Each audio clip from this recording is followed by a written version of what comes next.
வீட்டுக்குள்ளே ஏதோ ஒரு வேறு மாதிரி தன்மை இருக்குன்னு அர்த்தம். அதனால தான் அந்த துளசி செடிக்கு பூச்சி வருது. துளசி செடியில் பூச்சியே பிடிக்காது.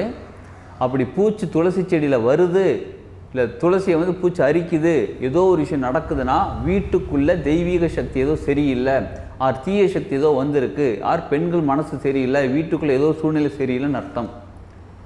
இப்போ நீங்கள் துளசி செடியை மருந்தடித்து நீங்கள் தண்ணி ஊற்றி என்ன தான் பண்ணாலும் மறுபடியும் அந்த மாதிரி வருதுன்னா வீட்டுக்குள்ளே தான் சரி பண்ணுமோ தவிர அந்த துளசி செடி சரி வீட்டுக்குள்ளே சரியானால் இங்கே சரியாயிடும்.